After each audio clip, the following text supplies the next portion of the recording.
founder and CEO of Parker Dewey. The situation, if you've heard from the past few presentations, is college to career is thoroughly broken. It's broken because companies are facing massive employee attrition. They're all recruiting the same 3.9 GPAs from the same majors, from the same schools, and when they hire people, they leave. For career launchers, unless you have a top GPA from the top school, it's really hard to get in the door. And for the colleges and universities, they're facing pressures. People are questioning the value of post-secondary education, and they're constantly blaming the schools. As I said, entry-level hiring is broken. Companies are spending $15 to $30 billion a year to hire millennials, and they believe only 15% of recent grads are job ready. On top of that, as I alluded to before, employee quits are up over 50%. Millennials quitting is costing companies $30 billion a year. $30 billion. And by the way, it's not a supply issue. There are candidates there. When we look at not just unemployment of recent college grads, but also underemployment, the U6 metrics are massively high. Not still record levels, but there's a supply of kids. There's a supply of career launchers who are looking for the job. The issue is there's not enough useful data. As was alluded to before in some of the other presentations, GPA, academic pedigree, major, non-cognitive assessment, SAT scores, all do a really bad job of predicting who's going to be a good hire. The reason why is the skills that employers want aren't captured on resumes, things like problem solving, teamwork, professionalism, grit, etc. And we think this is further exacerbated by what we call the grass is greener issue. When college students and recent grads take jobs, they're constantly on social media seeing all of the cool things out there with other jobs. And because of LinkedIn and other sites, they can apply for another job with one click. Fortunately, the solution is there. There is a light at the end of the tunnel, and it's not a train, it's Uber. It's also followed by Hourly Nerd, Fiverr, Upwork. In short, we're seeing increasing acceptance of freelancers and gigs. We're seeing companies have an openness to this. And again, we don't think the solution is that college students are going to be perpetual giggers, but it's that there's this fifth segment, what we call gigs as a pathway, where it's not about individuals wanting to do gigs forever instead of having a traditional job, or companies wanting a network of freelancers, but it's the opportunity to use gigs as a pathway to explore and identify talent for both sides to test. To that, we created the concept of the micro-internship. It's basically recognizing that there's a broken entry-level hiring process, and acceptance of the model. So what is it? Basically, micro-internships are short-term professional assignments that college students and recent grads can work on. What we've recognized is every professional in every company, in every role, in every department has little projects that require 5 to 20, 5 to 40 hours.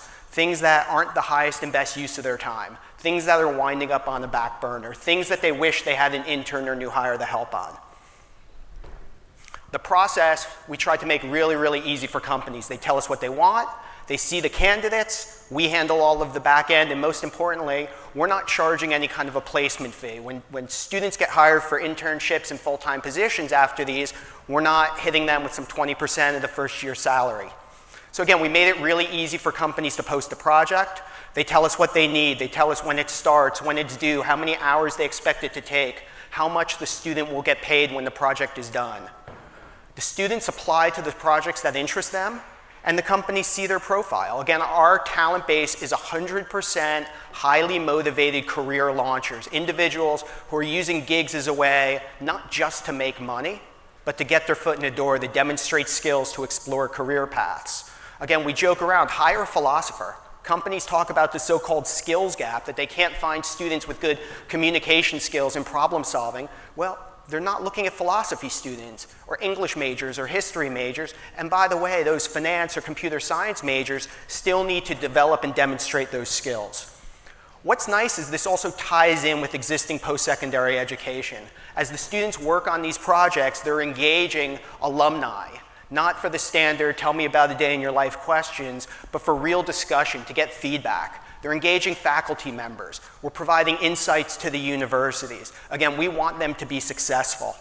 When the projects are done, we're getting the students and the universities feedback that's actionable. We're giving them data on how well they performed in key areas based upon what employers are telling us. This is really valuable to them. What's nice is we're showing how business productivity can align with social impact. These are students that are literally finding full-time jobs and internships with companies that they wouldn't have gotten in the door based upon resume. Again, as we look at the market, we think part of the challenge is companies have really spread across the entire source, engage, recruit, retain. We think these gigs provide a way to do all of those things, that you can identify talent from different schools, different majors. You can get in front of them. You can give them the opportunity to assess if you're the right fit for them, and vice versa. And again, what's nice is this is actionable data for the career launchers, for the companies, and for the colleges. It supports the career recruiting efforts. It supports alumni giving. It makes sure that they drive academic outcomes through experiential learning, and you have happy students and happy parents.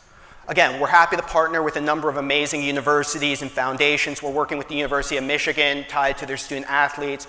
We're working with the Dell Foundation and United Negro College Fund to drive diversity hiring. Schools like Purdue, Illinois Tech, Colby, et cetera. It's pretty phenomenal to see, because we're not talking about shaking up the system. We're not talking about breaking career services or vocationalizing post-secondary. We're using these experiences that already exist to provide opportunity. And again, we're doing it in a way that is different. This is not a video interview platform. It's not a non-cognitive assessment. It's not predictive hiring.